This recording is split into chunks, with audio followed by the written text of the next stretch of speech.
اللهم صل على سيدنا محمد وعلى آل سيدنا محمد وبارك وسلم.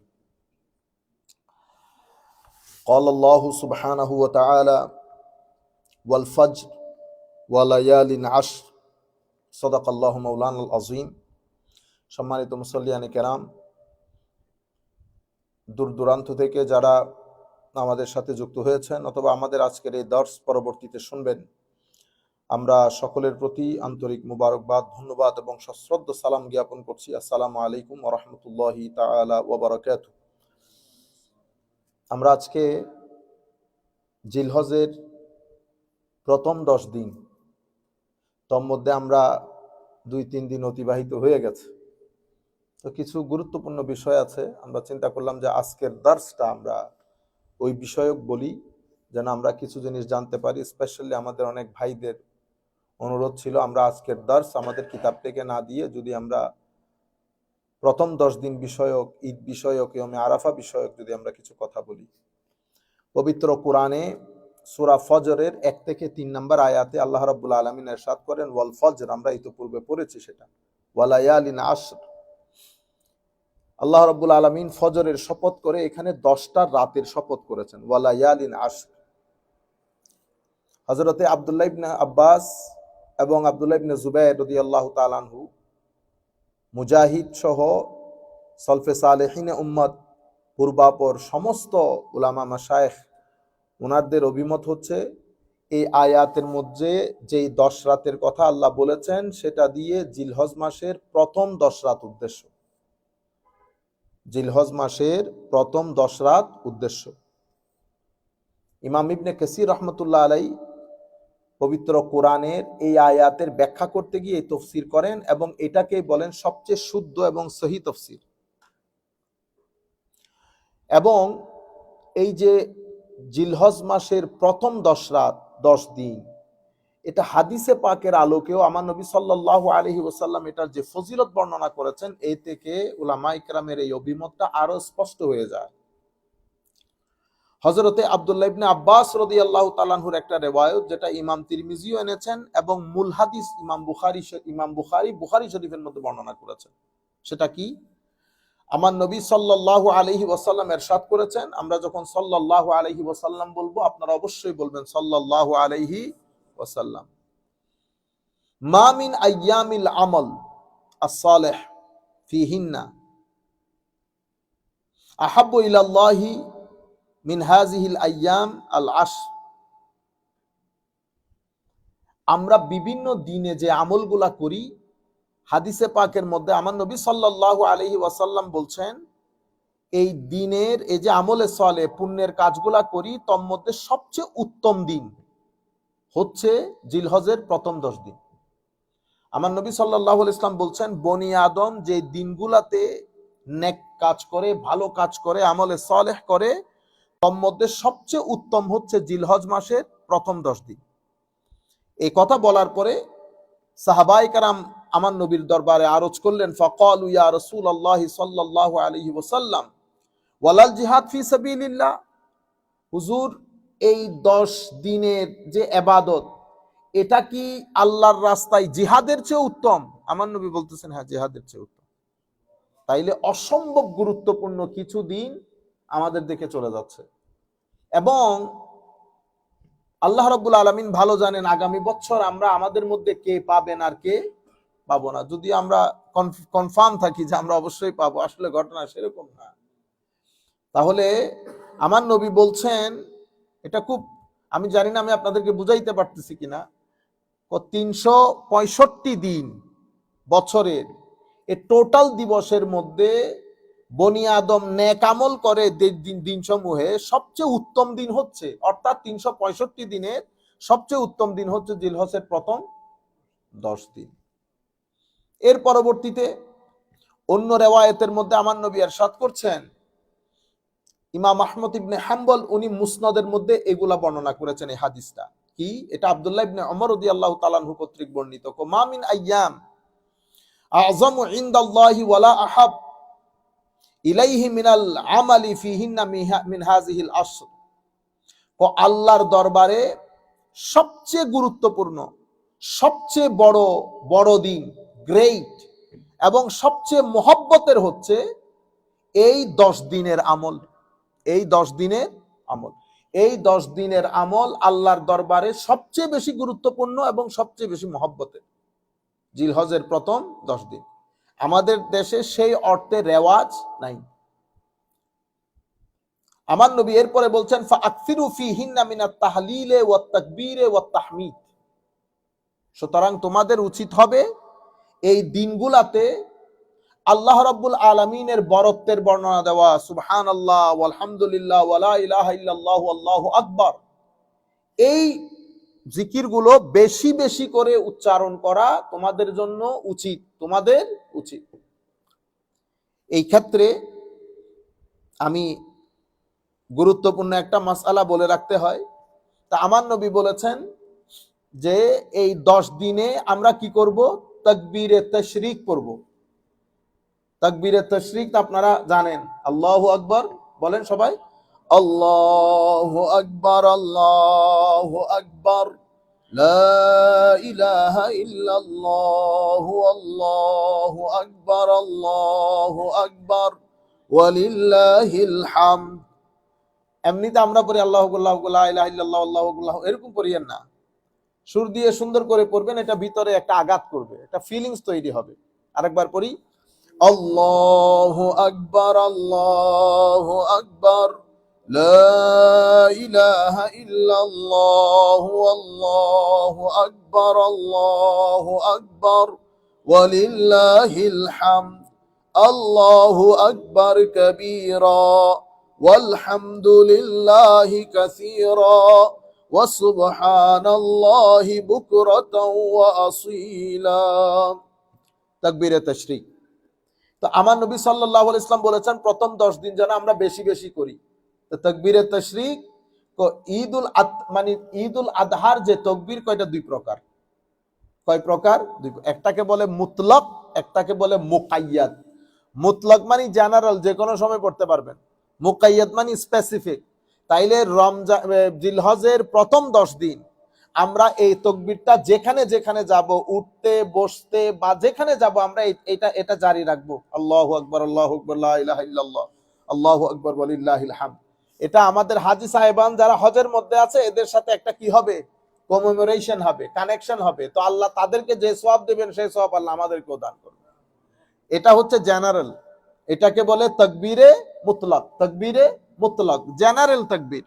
আরেকটা তাকবীর হচ্ছে তাকবীরে মুকাইয়াদ। তাকবীরে মুকাইয়াদ মানে স্পেসিফিক তাকবীর। স্পেসিফিক তাকবীরটা কখন শুরু হয়? এটা শুরু হবে জিলহজের 9 তারিখ আসরের সময়। জিলহজের 9 তারিখ মানে ইয়মে আরাফা। ইয়মে আরাফার আসরের নামাজ থেকে শুরু করব। এটা আমরা পড়ব 13 তারিখ, 13ই জিলহজ। ইয়মে আরাফার ফজর থেকে শুরু করব, 13 তারিখের আসর পর্যন্ত পড়ব। তাইলে ইয়মে আরাফা হচ্ছে বৃহস্পতিবার। তো বৃহস্পতিবারের ফজর থেকে আমরা পড়া শুরু করব। কোনো কারণে যদি ভুলে যান, যখন স্মরণ পড়বে তখন পড়ে দিবেন।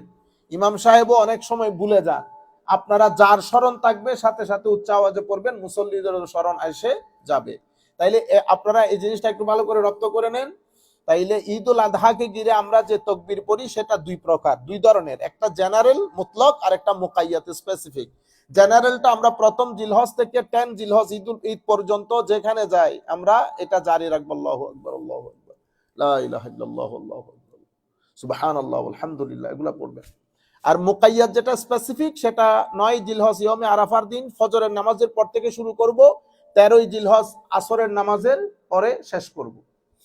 আচ্ছা, এটা হচ্ছে আপনার তাহলিল তাকবীর যে বিষয়গুলো নিয়ে কথা এসেছে সেটা। আচ্ছা, এরপরে আমার নবী সাল্লাল্লাহু আলাইহি ওয়াসাল্লাম আমাদেরকে কি বললেন? তো আল্লাহর দরবারে এই 10 দিনের আমল সবচেয়ে গুরুত্বপূর্ণ, সবচেয়ে মহব্বতের। সুতরাং ফাআকসিরু ফীহিন্না মিনাত তাহলিল ওয়াত তাকবীর ওয়াত তাহমিদ, আমাদেরকে তাকবীর, আলহামদুলিল্লাহ, সুবহানাল্লাহ, আল্লাহু আকবার এগুলা বেশি বেশি করতে বলেছেন। এর পরবর্তীতে এই জিলহজ মাসের মধ্যে অন্যতম দিন, আল্লাহর ধরতির মধ্যে সবচেয়ে বড় দিন ইয়মে আরাফা। ইয়মে আরাফা মনে রাখবেন, প্রত্যেক বড় দিনের একটা কনটেক্সট থাকে, একটা কনটেক্সট থাকে। যেমন 12ই রবিউল আউয়াল, যেদিন আমার নবী দুনিয়াতে তশরিফ এনেছে, সেই দিনের কোনো জুড়ি নাই, সেটা আরেকটা কনটেক্সট থেকে, বুঝতে পেরেছেন? এটা একটা কনটেক্সট থেকে। তো ইয়মে আরাফার ব্যাপারে আমার নবী বলছেন মা মিন, হযরত আয়েশা সিদ্দিকা রাদিয়াল্লাহু তাআলা আনহা থেকে বর্ণিত, তিনি বলেন মা মিন ইয়াউমিন, ও আল্লাহর দরবারে যেই দিনটাতে বনি আদম সবচেয়ে বেশি জাহান্নাম থেকে মুক্তি লাভ করে, সেটা ইয়মে আরাফার দিন। আয় হায়, ইয়মে আরাফার দিন মাওলাই করিম আল্লাহর বান্দাদের মধ্যে বেশিরভাগ বান্দাকে জাহান্নাম থেকে মুক্তি দান করেন। এত গুরুত্বপূর্ণ দিন। এবং আমার নবী সাল্লাল্লাহু আলাইহি ওয়াসাল্লাম ইরশাদ করছেন ওয়া ইন্নাহু লা ইয়াদনু, ইয়মে আরাফার দিন আল্লাহর রহমত আল্লাহ বান্দার অতি নিকটে চলে আসে। সুম্মা ইউবাহি বিহিমুল মালাইকা, অতঃপর আল্লাহ ফেরেশতাদের সামনে বলেন এরা কি চায়। আল্লাহ ফেরেশতাদের সামনে বলে না, আমরা অহংকার করি, গর্ব করি, দেখাই, তোমরা তো অনেক বলেছিলা আমার এই বান্দারা শুধু মারামারি কাটাকাটি করবে। এবং আরাফার দিবস আপনারা যারা হজ করেছেন তারা এই টেস্টটা পেয়েছেন, যারা করেন নাই হয়তো এই টেস্টটা পান নাই, দোয়া করি আল্লাহর দরবারে আল্লাহ আমরা যারা যাই নাই তাদেরকে যাওয়ার তৌফিক দান করুক, যারা গেছেন আল্লাহ বারবার তৌফিক দান করুক। ইয়মে আরাফার দিন যে আল্লাহ মাফ করেন, এটা একেবারে অর্ডিনারি মানুষও বুঝে, যে মনে হয় যেন আল্লাহ মানে ডেকে ডেকে বলতেছে যা তোরেও মাফ করলাম, তোরেও মাফ করলাম, তোরেও মাফ করলাম, তোর আত্মীয় স্বজন মাফ করলাম, তোর মা বাপ মাফ করে দিলাম। সেই পরিমাণ মানে আসরের পর থেকে হু হু করে যে একটা আওয়াজ আসে ইয়মে আরাফার দিন, যে জিন্দেগিতে কান্দে নাই তারও চোখের পানি আসে। তাইলে আমার নবী হাদিসে পাকের মধ্যে এটা কেন হয়, কারণ আমার আল্লাহ বান্দার অতি নিকটে চলে আসেন, বান্দার অতি নিকটে। সুতরাং আমরা বিশুদ্ধবার যে আরাফার দিন আমরা যেখানে থাকি না কেন ফিল করবো আমরা আরাফাতের ময়দানে ঘুরতেছি। অন্তত সেই দিন আপনারা লুজ টক করিয়েন না, 2-3 জনে মিলে কথাবার্তা না, সেদিন আপনারা ভিতরে ভিতরে আমার আল্লাহর সাথে কানেক্টেড থাকে। বাজার করেন, হাটে যান, ঘাটে যান, ভিতরে সুবহানাল্লাহ আলহামদুলিল্লাহ বলা হয়। বিশ্বাস করেন সব কাজ করা যায়, ভিতরকে আল্লাহর দরবারে কানেক্টেড রেখে সব কাজ করা যায়। আমরা যেটাকে অনেক কঠিন মনে করতেছি এটা অনেক কঠিন কাজ না, আমরা কঠিন মনে করি বিদায় কঠিন। হাদিসে পাকের মধ্যে আমার নবী বলতেন সেদিন আল্লাহ গর্ব করেন ফেরেশতাদের সামনে আল্লাহর বান্দাদেরকে নিয়ে। অনেক বড় কথা, এগুলা ফিল করেন। আমরা তাকওয়া পরহেজগারে আমাদের ওইরকম নাই বিদায় আমরা জিনিসগুলো ওভাবে বলতে পারতেছি না। আমি জানি না আমার নবী যখন বলতেছিলেন কি ঘটনা ঘটছিল সাহাবায়ে কেরামের মধ্যে, সুবহানাল্লাহ। তো আমার নবী ইরশাদ করছেন ওই দিন আল্লাহ বনি আদমকে সবচেয়ে বেশি জাহান্নাম থেকে মুক্তি দান করেন। এবং ইয়মে আরাফাকে ঈদের দিন বলা হয়েছে, আমাদের উম্মতে মুহাম্মাদীর ঈদের দিন বলা হয়েছে। আমাদের শরঈ ঈদ যেই 2 ঈদে আমরা নামাজ পড়ি এটা তো আলাদা ঈদ। এই ছাড়াও জুমার দিনকে আমার নবী ঈদ বলেছেন, আরাফার দিনকে আমার নবী ঈদ বলেছেন। রবিউল আউয়াল শরীফের যে ঈদ এটাকে বলে ঈদে হুব্বি, মহব্বতের ঈদ। মহব্বতের ঈদ, যেভাবে রাষ্ট্র যেদিন স্বাধীনতা লাভ করে সেদিনকে আমরা ঈদ হিসেবে পালন করি, সৌদি আরবও পালন করে ঈদ হিসেবে। এটা আমাদের দেশের প্রতি মহব্বত, ওই ঈদ আমরা একটার সাথে যেন একটা মিলিয়ে না ফেলি। ঈদে মিলাদুন নবী আউয়াল শরীফ ঈদ হলে ঈদের নামাজ কই, ইন্না লিল্লাহি ওয়া ইন্না ইলাইহি, ইন্না লিল্লাহি পড়তে হবে, আর তো কিছু করার নাই। এটা শরীয়ত না, মহব্বতের ঈদ। আমার সন্তান যেদিন দুনিয়াতে, আমার মেয়ে যেদিন দুনিয়াতে আসছে এটা আমার ঈদের দিন। আমরা ব্যবহার করি কি এটা আমাদের ঈদ। বাংলাদেশের স্বাধীনতা দিবস যেদিন পালন করে এটা ঈদের দিন, খুশি উদযাপন। আপনারা বুঝতে পেরেছেন? যাই হোক, তো আমরা ইয়মে আরাফার ওই রাত, বিশেষ করে এই বুধবার রাত, বুধবারের দিবাগত যে রাত সেটা আমাদের আরাফার রাত। আমরা চেষ্টা করব প্রত্যেকে যার যার সামর্থ্য অনুযায়ী। এখন কিন্তু এই যে 3:48 ফজর হয়ে যাবে, কোনো রাতও নাই ধরতে গেলে। আপনারা একটু ইদার উদার ফেসবুকে মুসরামুসরি করতে করতে 3টা বেজে যাবে।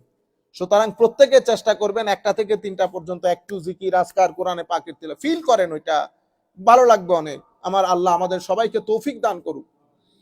এর পরবর্তীতে আমার নবী সাল্লাল্লাহু আলাইহি ওয়াসাল্লাম কুরবানির দিন, তাইলে আমরা কি কি পাইলাম? প্রথম 10 দিন, আরাফার দিন, এবার কুরবানি। আমার নবী সাল্লাল্লাহু আলাইহি ওয়াসাল্লাম ইরশাদ করছেন, ক্বালা সাল্লাল্লাহু আলাইহি ওয়াসাল্লাম আযমুল আইয়াম ইনদাল্লাহি ইয়াউমুন নাহর। দেখছেন, এই হাদিসের মধ্যে আমার নবী বলছেন আল্লাহর দরবারে সবচেয়ে বড় দিন কুরবানির দিন। ওই হাদিসের মধ্যে বলেছে আল্লাহর দরবারে সবচেয়ে বড় দিন কিসের দিন? ইয়মে আরাফার দিন। অন্য হাদিসের মধ্যে বলেছে আল্লাহর দরবারে সবচেয়ে বড় দিন জিলহজের প্রথম 10 দিন। কনটেক্সচুয়াল ভিন্ন, কনটেক্সট এক একটার কনটেক্সট এক এক রকম। তা আমার নবী বলছেন যে আল্লাহর দরবারে সবচেয়ে বড় সম্মানিত দিন হচ্ছে কুরবানির দিন, সুম্মা ইয়াউম আল কার, অতঃপর কুরবানির পরের দিন, অতঃপর কুরবানির পরের দিন। এর পরবর্তীতে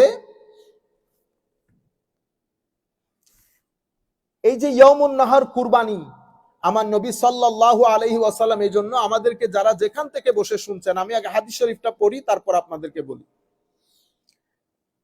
কুরবানি করা আমাদের মাযহাবের মধ্যে, আমরা যে মাযহাব অনুসরণ করি ইমামে আযম আবু হানিফার মাযহাব, ওই মাযহাবে আমাদের জন্য কুরবানি করা ওয়াজিব, কুরবানি করা ওয়াজিব। এটা শাইরুল্লাহ।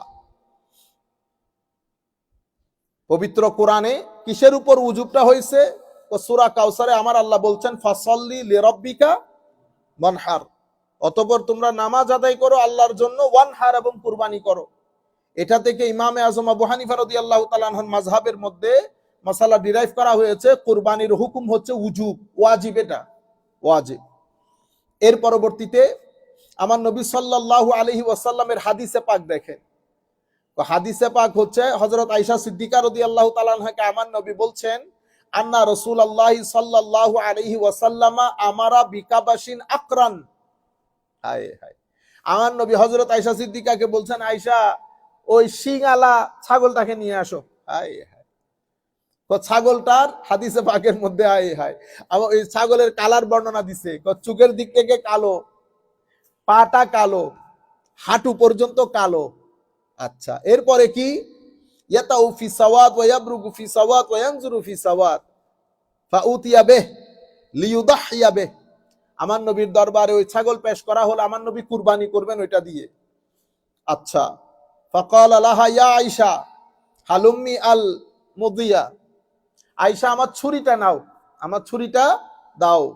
সুম্মা ক্বালা আশহাজিহা বিহাজার, আয়েশা একটা পাথরের মধ্যে সেটাকে কি করে দাও, আয় হায় দাঁড়াই দাও। দেখছেন নি অবস্থা? আমার নবী হযরত আয়েশা সিদ্দিকা রাদিয়াল্লাহু তাআলা আনহাকে বলতেছেন, আয়েশা একটু ধার করে দাও। কিসের মধ্যে? বিহাজারিন, পাথরের মধ্যে। ফাফাআলাত, হযরত আয়েশা সিদ্দিকা আমার নবী যেভাবে বলেছেন পাথর নিয়ে ওই ছুরিটাকে একটু ধার দিয়ে দিলেন। সুম্মা আখাযাহা ওয়া আখাযাল কাবাশ ফাআজ্জা, আমার নবী ছুরিও নিলেন, ছাগলটাকেও ধরে ছাগলটাকে শোয়াই দিলেন, ফাআজ্জাহু, শোয়াই দিলেন। সুম্মা যাবাহাহু, অতঃপর আমার নবী জবাই করলেন।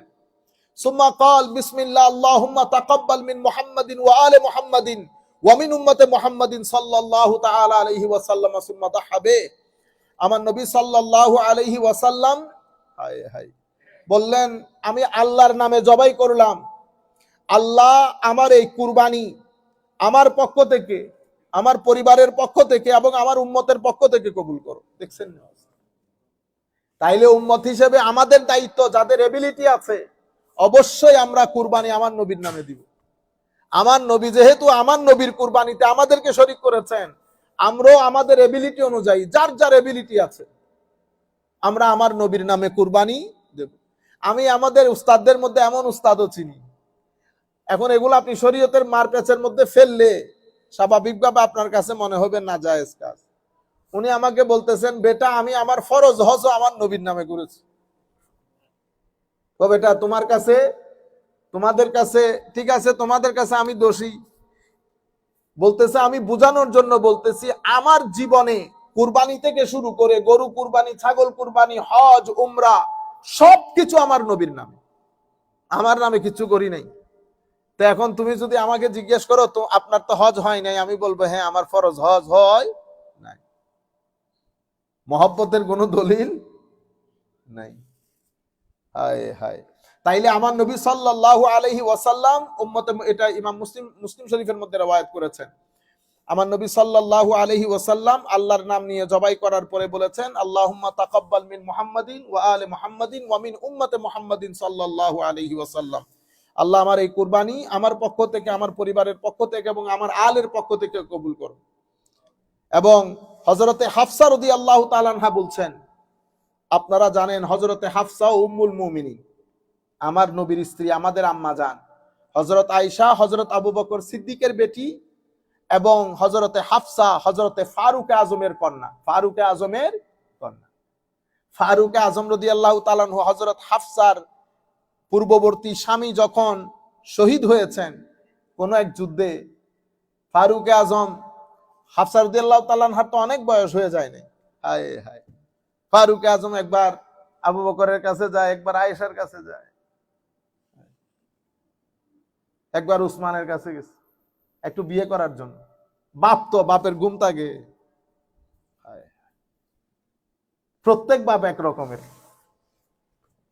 ফারুক আজমের মতো এত প্রেস্টিজিয়াস জলিলুল কদর সাহাবী ঘরে ঘরে ঘুরতেছে মেয়েটাকে একটু বিয়ে দেওয়ার জন্য, তোমরা একটু বিয়ে করো।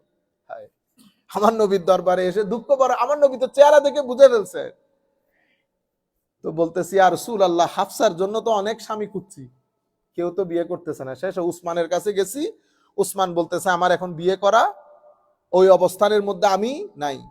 আমার নবী বলতেছেন, ওমর, হাফসাকে যে বিয়ে করবে সে উসমানের চেয়ে উত্তম, উসমান যাকে বিয়ে করবে সে হাফসার চেয়ে উত্তম।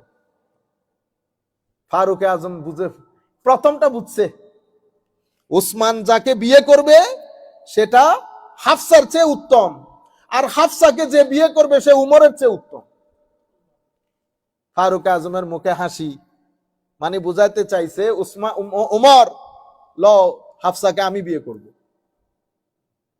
আর উসমান আমার মেয়েকে বিয়ে করবে, তাহলে আমার মেয়ে হাফসা থেকে উত্তম, আর হাফসাকে আমি যেহেতু বিয়ে করব আমি উসমানের চেয়ে উত্তম। ফারুক আজমের ঈদের দিন ছিল, আপনি বলতেছেন ঈদ 2 দিন, হ্যাঁ ফারুক আজমের ঈদের দিন, হায় হায় হায়। তো সেদিন দেখে বোঝা যাচ্ছে যার নাম শুনলে শয়তান দৌড়ায়, সেই ব্যক্তির খুশির কোনো অন্ত নাই। আমার নবী সুবহানাল্লাহি ওয়া বিহামদিহি সুবহানাল্লাহিল আযীম, এভাবে আমার নবী সাহাবায়ে কেরামকে খুশি করেছেন, কোনো প্রয়োজন ছিল না কিন্তু খুশি করেছেন আমার নবী। হযরত সৌদা বিনতে জুমআ, আমার নবীর প্রথম খাদিজাতুল কুবরা রাদিয়াল্লাহু তাআলা আনহার ইন্তেকালের পরে আমার নবী অসম্ভব দুঃখিত। সৌদা বিনতে জুমআ রাদিয়াল্লাহু তাআলা আনহার, আমাদের উম্মাহাতুল মুমিনিন, আমাদের মাদের মধ্যে বয়স্ক ছিল। সৌদা বিনতে জুমআ রাদিয়াল্লাহু তাআলা আনহার স্বামী, উনি সহ ওনারা প্রথম হাবাসায় যারা হিজরত করেছেন ওখানে চলে গেছেন, প্রথম ইসলাম কবুলকারী, অনেক বড় কন্ট্রিবিউট করেছে দ্বীনের ক্ষেত্রে। ওনার স্বামী মারা গেছে, উনি ফেরত এসেছেন, কোনো ঠিকানা নাই, কারণ ইসলাম কবুল করার কারণে কেউ গ্রহণও করতেছে না। আমার নবীকে বলা হয়েছে, হুজুর সৌদাকে দেখভাল করার কেউ নাই, আপনার ঘরে তো মানুষ দরকার, হুজুর আপনি সৌদাকে, হ্যাঁ সৌদাকে আমি বিয়ে করে ফেলি। রাসূলে পাকের মতো ইমামুল আম্বিয়া সৌদা বিনতে জুমা স্বপ্নের মধ্যেও কল্পনা করতে পারেন নাই যে আমার নবী সৌদাকে বিয়ে করবে বা বিয়ের প্রস্তাব দেবে। হযরত সৌদা বিনতে জুমআ রাদিয়াল্লাহু তাআলা, এভাবে আমার নবীর যত বিয়ে শাদী সব এই আন্দাজে, কোনটা পলিটিক্যাল কারণে, কাউকে খুশি করার জন্য আমার নবী সাল্লাল্লাহু আলাইহি ওয়াসাল্লাম করেছেন। তো হযরতে হাফসা বলছেন, আরবাউন লাম ইয়াকুন ইয়াদাউহুন্না নবী সাল্লাল্লাহু আলাইহি ওয়াসাল্লাম, 4টা জিনিস আমার নবী কখনো ছাড়েন নাই, ফরজ না নফল, কিন্তু আমার নবী কখনো ছাড়েন নাই। সেটা কি? সিয়াম আশুরা, আশুরা রোজা আমার নবী কখনো ছাড়েন নাই। ওয়াল আশর, জিলহজের প্রথম 10 দিনের রোজা ছাড়েন নাই।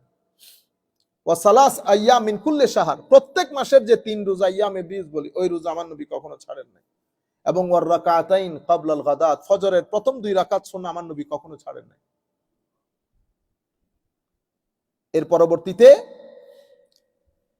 আমার নবী সাল্লাল্লাহু আলাইহি ওয়াসাল্লামকে ইয়মে আরাফার রোজার ব্যাপারে যখন জিজ্ঞেস করা হয়, আমার নবী বলতেছেন ইউকাফফারুস সানা আল মাদিয়া ওয়াল বাকিয়া,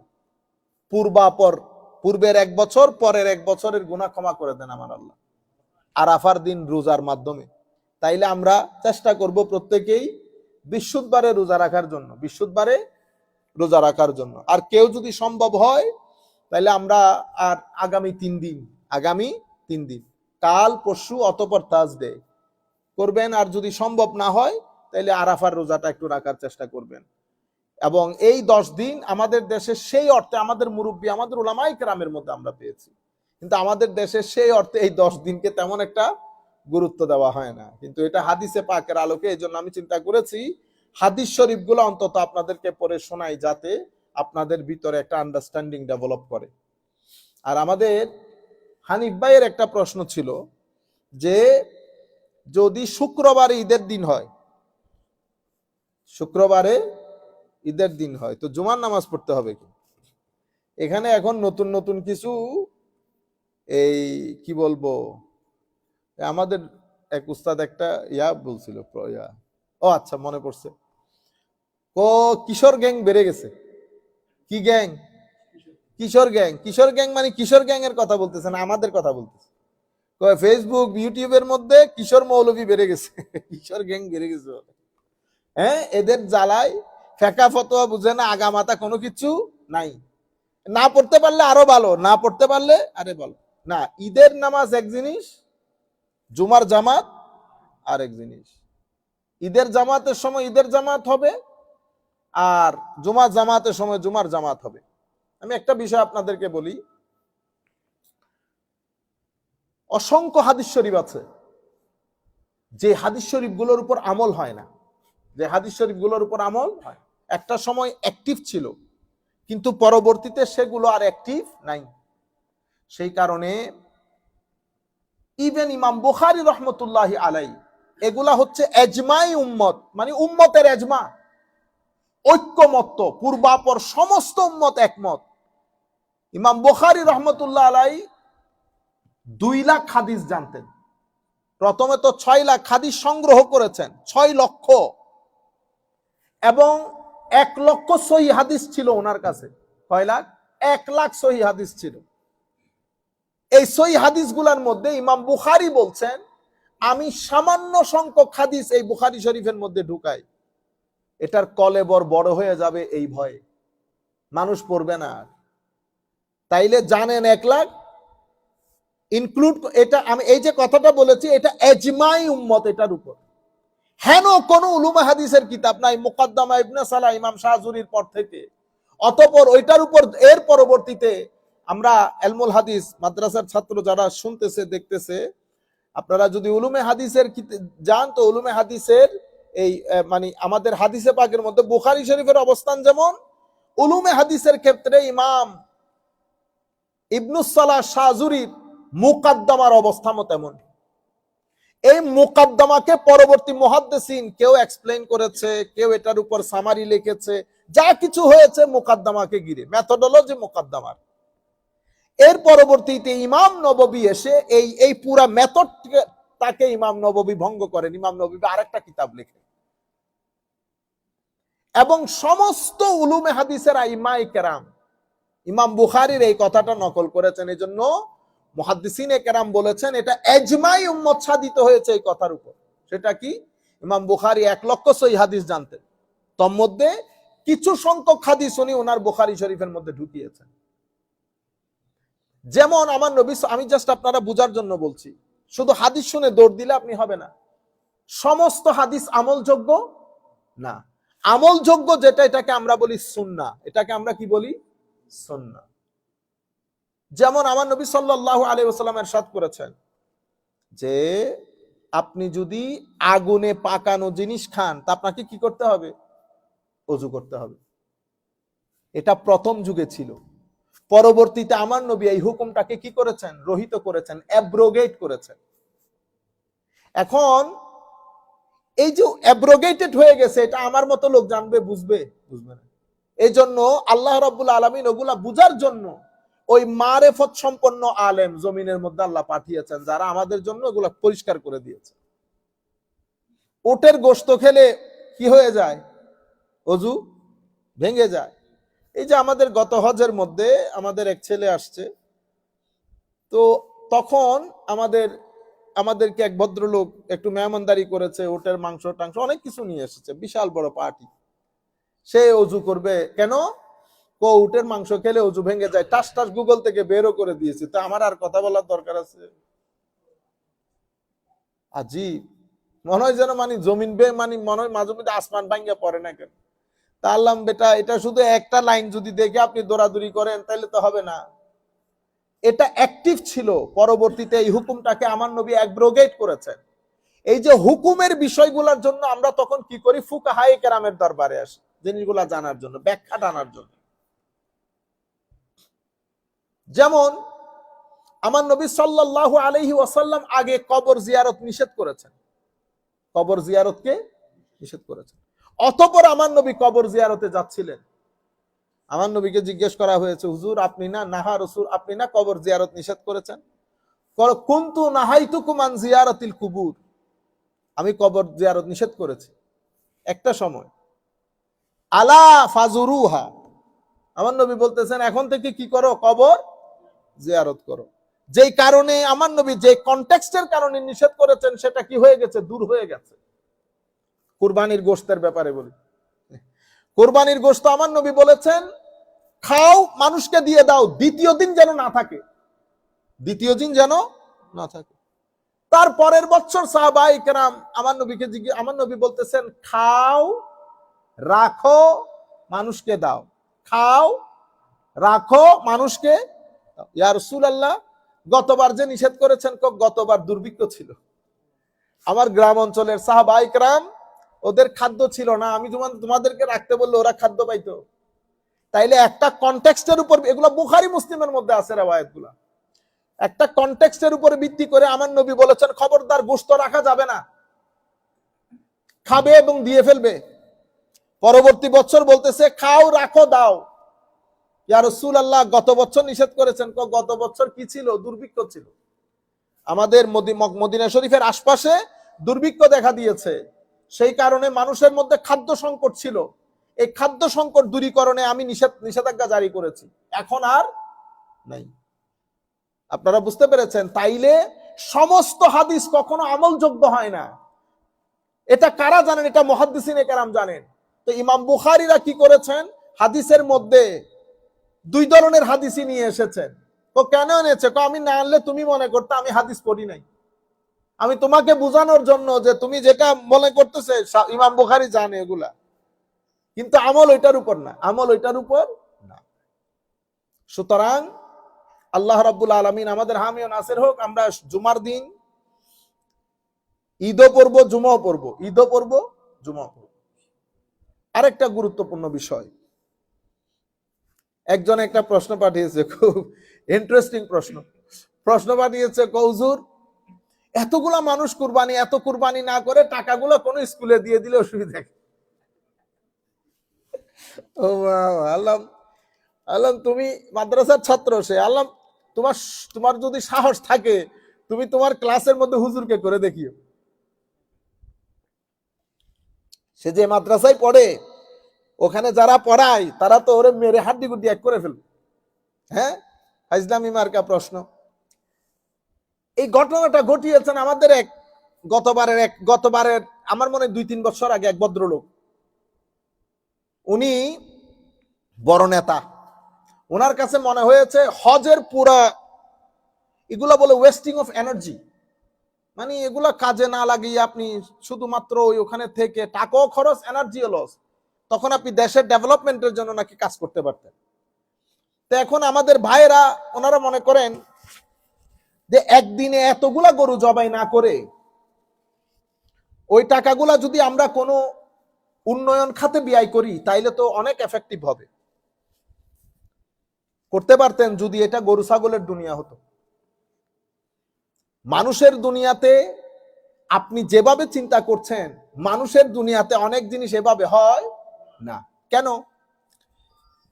মানুষকে আল্লাহ একটা মন দিয়েছেন, মানুষকে আল্লাহ একটা শরীর দিয়েছেন, মানুষের শরীরের যেমন কিছু চাহিদা থাকে মনেরও কিছু চাহিদা থাকে। পশু পাখির দুনিয়ার মধ্যে সেলিব্রেশন নাই, মানুষের দুনিয়াতে কি আছে? সেলিব্রেশন আছে। আমরা পৃথিবীর প্রত্যেক দেশ তাদের স্বাধীনতা দিবস পালন করে $1 মিলিয়ন খরচ করে, সৌদি আরব বলেন, আমেরিকা বলেন, প্রত্যেক দেশ। আমার যে ভাইয়েরা প্রশ্ন করে ওনারাই আবার বাংলাদেশ হোক এখানকার টাইম স্কোয়ারে গিয়ে 25th of December December, Christmas day এবং 31st নাইট, ওই নাইটের মধ্যে আমরা পৃথিবীব্যাপী যেই পরিমাণ টাকা আমরা ওই আলোকবর্তিকায় খরচ করি, পৃথিবীর অ্যাটলিস্ট 4টা থেকে 5টা আফ্রিকান দেশ ধনী হয়ে যাবে ওই টাকা দিয়ে। আপনারা ওই জায়গার মধ্যে প্রশ্নগুলা করেন না, প্রশ্নগুলা করতে আসছেন কুরবানির মধ্যে। আমি আপনাকে উত্তর দেব, আগে আপনি এটার উত্তর দিবেন, তখন আমি আপনাকে এটার উত্তর দিতে পারবো। যাই হোক, মনে রাখবেন, মানুষের সমাজের মধ্যে মানুষ কিছু কানেকশনকে মেনটেন করতে হয়। এই কানেকশন গুলা মেনটেন করা বাদে মানুষের যে মনের দুনিয়া, সেটার মধ্যে ব্যালেন্স থাকবে না। যদি ব্যালেন্স করতে না পারেন তো সেটা মেন্টাল অ্যাংজাইটি বা বিভিন্ন ধরনের অ্যাংজাইটির মধ্যে পড়ে যাবে।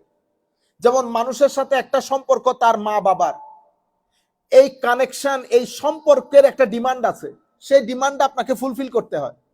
সেই ডিমান্ডটা কি? যেমন সে মায়ের পাশে বসে একটু সে কথা বলে, এটাও ডিমান্ড, এটাও ডিমান্ড। আপনি এটা ছাড়া পারবেন না। এই কানেকশন, মা বাবার কানেকশন, যা যা কিছু ডিমান্ড করে আপনি এগুলা করতে বাধ্য। কেন? আপনি না করে আপনি আপনার মনকে ভালো রাখতে পারবেন না। আপনার বন্ধুর সাথে আপনার একটা সম্পর্ক আছে, সেই বন্ধুর সম্পর্ক, আপনার ভাই আছে, বোন আছে, স্ত্রী আছে, ছেলে আছে, কন্যা, শত শত আত্মীয়, পারবেন বন্ধুর সাথে কথা না বলে থাকতে? এতগুলো আত্মীয়তার মধ্যে আপনার বন্ধুর দরকার কি? আমার মন খুঁজে। এমনকি মনকে কি মেহেদি গাছের ব্যাট দিয়ে পিটাইবেন? বেটা, তুই এত লোক থাকতে তুই আবার বন্ধুর খোঁজে। কিন্তু আপনি বন্ধুর সাথে যে জিনিসটা আপনার ভিতরে থাকে সেটা কিন্তু আবার অন্য আর কারোর সাথে আপনি শেয়ার করতে পারতেছেন না। অদ্ভুত একটা ফিলিংস, অদ্ভুত একটা ফিলিংস। তাইলে আপনি মাঝখানে অনেক কানেকশন আপনাকে মেনটেন করতে হয়, এবং এই কানেকশন গুলো আপনাকে হাসায়, আপনাকে কাঁদায়। রুয়ে দুনিয়ার সমস্ত কানেকশন এক জায়গায়, আর আপনার সাথে আপনার মাওলার কানেকশন আরেক জায়গায়। এটা আপনি ফিল করেন না বিদায় প্রশ্নগুলো আসতেছে। যদি ফিল করতেন, যেমন দেশকে আপনি ফিল করেন, সেই কারণে 31st নাইটে আপনি যখন এই যে তারকাবাজি করেন, ওই প্রশ্নগুলো, কারণ আপনি জিনিসটা ফিল করেন, আপনি বলেন এটা একটা ইমোশনের বহিঃপ্রকাশ, তখন আপনার কাছে লজিক্যাল মনে হয় না। এখানে লজিক্যাল মনে হচ্ছে, কারণ আমি ওই সম্পর্কটা লস করে ফেলেছি। আমরা যে কুরবানি করি, এটা আমি আমার আল্লাহর কানেকশনের ডিমান্ডকে ফুলফিল করার জন্য, এবং এটা আমি করতেই হবে, আমার কাছে অন্য কোনো ওয়ে নাই। যাই হোক, আল্লাহ রাব্বুল আলামিন আমাদের হামি ও নাসির হোক। মাওলাই করিম আমাদেরকে কবুল করুক। সবাই যার যার মতো করে দোয়া করবেন, আমরাও দোয়া করি আল্লাহ রাব্বুল আলামিন আমাদেরকে এই 10 দিনের ফুয়ুজাত দিয়ে ধন্য করুক। আজকে আমাদের সালেক ভাই তবারুক নিয়ে এসছেন, ওনার জন্য আপনারা দোয়া করবেন, আল্লাহ যেন ওনার মনের আশা আকাঙ্ক্ষা পূর্ণ করেন। আল্লাহুম্মা আমিন। রব্বানা যালামনা আনফুসানা ওয়া ইল্লাম তাগফির লানা ওয়া তারহামনা লানাকুনান্না মিনাল খাসিরিন। ইয়া আল্লাহু ইয়া কারীম, লা তাহরিমনা মিন বারাকাতে হাযাল আশর ইয়া আল্লাহ। মাওলাই করিম, এই মাসের প্রথম 10 দিনের ফুয়ুজাত থেকে আমাদেরকে বঞ্চিত করিয়েন না আল্লাহ। অসংখ্য ভাই ব্রাদার হজের মধ্যে আছে আল্লাহ, মাওলাই করিম তাদের হজকে হজ্জে মকবুল করেন, আমাদেরকেও সেই ফুয়ুজাত থেকে ধন্য করেন মাওলা। আমাদের গুনাহ খাতা ক্ষমা করেন, আমাদের পরিবার পরিজনের গুনাহ খাতা ক্ষমা করেন মাওলাই করিম। আমাদের সবাইকে আপনার রহমতের চাদরে আবৃত করেন, আমাদের প্রত্যেকের অন্তরে মায়া মোহব্বত উলফত দান করেন, আমাদের মধ্যে যারা অসুস্থ সুস্থতা দান করেন, প্রত্যেকের অন্তরের নেক তামান্না নেক আরজুগুলো পূর্ণ করেন, আমাদের প্রত্যেকের জিন্দগিকে সুন্দর করেন, ইজ্জতের করেন, আমাদের ভিতরের জগতে নূর দান করেন। আমাদের সালেক ভাই মাওলাই করিম তাবারুকাত নিয়ে এসছেন, আল্লাহ ওনার মনের আশা আকাঙ্ক্ষা পূর্ণ করেন, জাযায়ে খায়ের দান করেন, আহসানুল জাযা নিয়ামুল বদল দান করেন। আমাদের প্রত্যেকের জিন্দগিতে দিন দুগুনি রাত চুগুনি তরক্কি দান করেন আল্লাহ। সামনের কুরবানি মাওলাই করিম, আমরা প্রত্যেকেই যার যার সামর্থ্য অনুযায়ী আল্লাহ কুরবানির নিয়ত করেছি মাওলা, আমাদের কুরবানি আপনি কবুল করেন, সহি সালামতে আমরা এটা দিতে পারি মতো তৌফিক দান করেন। যে আন্দাজে আপনি বলেছেন মাওলা, যে আমি রক্তও চাই না, গোশতও চাই না, আমি তোমার অন্তরের তাকওয়া দেখতে চাই। আল্লাহ, যে জন্য আপনি এই কুরবানি আমাদের উপর ফরজ করেছেন, আমাদের প্রত্যেক ভাইদেরকে আল্লাহ এই কুরবানি করার তৌফিক দান করেন। এমন এক দেশে থাকি মাওলাই করিম, পরবর্তী প্রজন্মের কাছে এই মেসেজ কিভাবে পৌঁছাবো আমরা জানি না, তবে আমাদেরকে আপনি হিম্মত দান করেন, আমরা যেন তাদেরকে রাস্তা দেখিয়ে যেতে পারি, এবং সুন্নতে ইব্রাহিম যেন আমাদের নসলের মধ্যে কিয়ামত পর্যন্ত জারি ও সারি থাকে মাওলা। ওয়া সাল্লাল্লাহু তাআলা আলা খাইরি খালকিহি মুহাম্মাদিন ওয়া আলা আলিহি ওয়া আসহাবিহি আজমাইন বিরহমাতিকা ইয়া আরহামার রাহিমিন। আসসালামু আলাইকুম।